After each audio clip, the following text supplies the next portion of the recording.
Hello दोस्तों, कैसे हैं आप सब। आज की हमारी कहानी है दामाद जी। अगर अच्छी लगे तो चैनल को लाइक, शेयर और सब्सक्राइब करना ना भूलें। शाम होने को थी, अंधेरा घिर आया था। घर की बहू नीरा फटाफट रसोई में हाथ चला रही थी। आज ननद नंदोई जी आने वाले थे। अब ननद नंदोई जी आ रहे हैं तो मौसी सास और मौसा जी भी भला आएंगे ही। वैसे भी अम्मा जी अपने मायके वालों को हर छोटे से छोटे काम में ज़रूर बुलाती हैं। हाँ, ये अलग बात है कि ससुराल वालों से वो 2 गज नहीं, पूरे 2 किलोमीटर की दूरी रखना पसंद करती हैं। और यही हाल बहू के मायके वालों के साथ भी था। उन्हें तो बस खुद की बेटी और अपना मायका ही ज़्यादा अच्छा लगता था।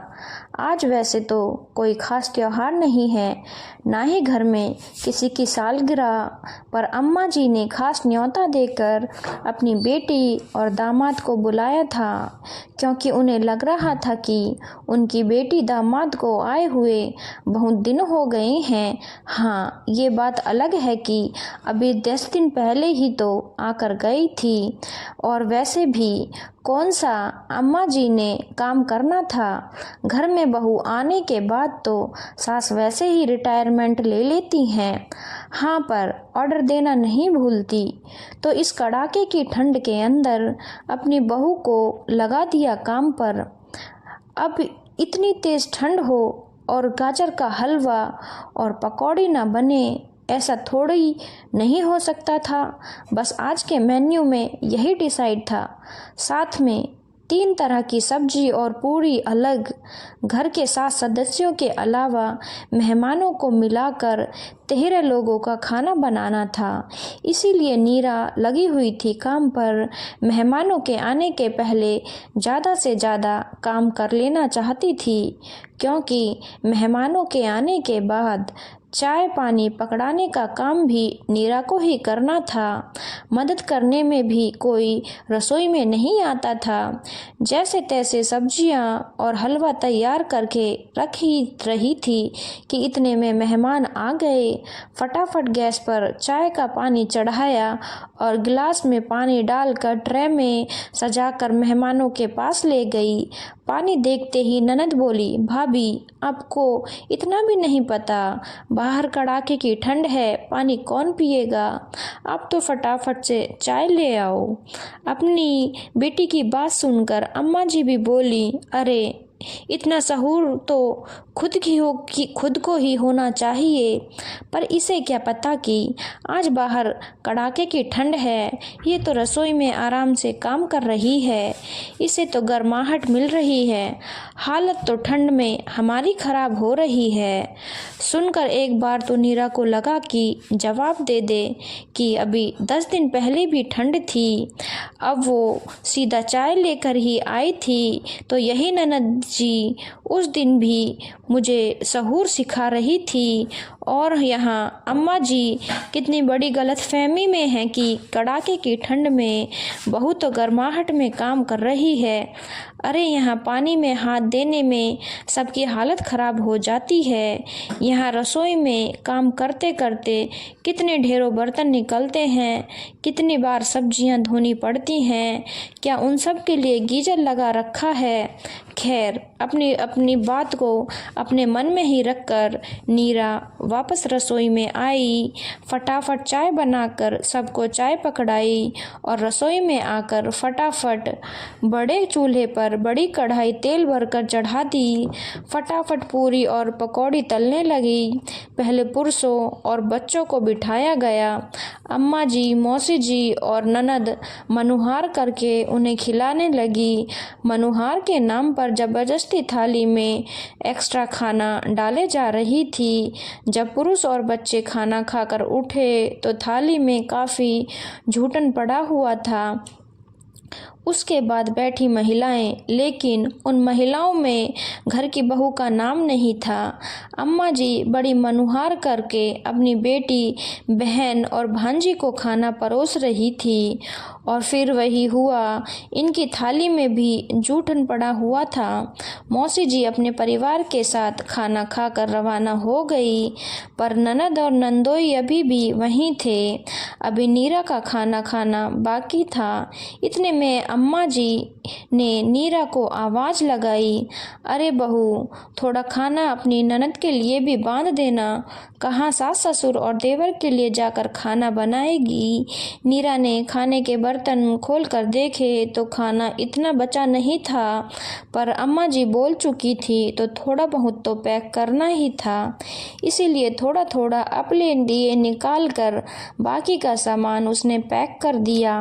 इतने में अम्मा जी रसोई में आई और पैक किए खाने को देखकर बोली, अरे इतना सा खाना ही पैक किया है, इससे तो सिर्फ 2 लोगों का पेट भरेगा। तुझे अंदाज़ा नहीं है क्या? फिर पकवान अपने माँ बाप के लिए रख लिए।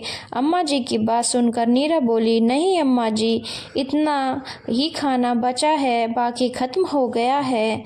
अरे इतने सारे लोगों का खाना बनाया था, ख़त्म कैसे हो गया? मेरे हाथों से तो कभी ख़त्म नहीं होता था।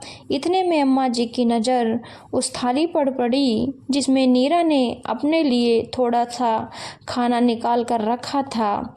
उसे देखते ही अम्मा के माथे पर सिलवटें आ गई और नीरा को डांटते हुए बोली, अलग से खाना क्यों निकाल रखा है? अम्मा जी, मैंने अभी तक खाना नहीं खाया है, तो मैंने अपने लिए खाना निकाल दिया और बाकी का पैक कर दिया। तेरे बाप के घर से लाई थी खाना, जो खाना निकाल कर अलग रख दिया।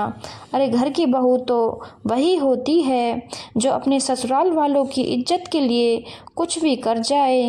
एक दिन दूध पीकर नहीं सो सकती थी, चुपचाप से ये खाना पैक कर दे।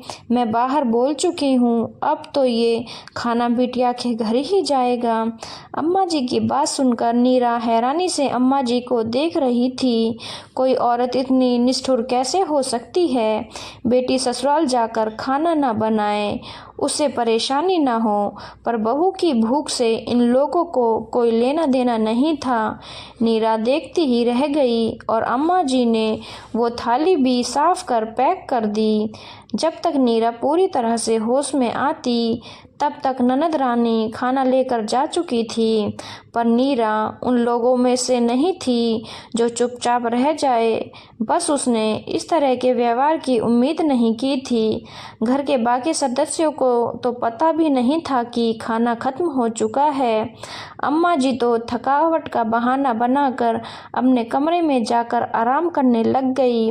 अभी सब सोने की तैयारी कर ही रहे थे कि इतनी देर में डोरबेल बजी। सब हैरान रह गए कि इस समय कौन आया होगा।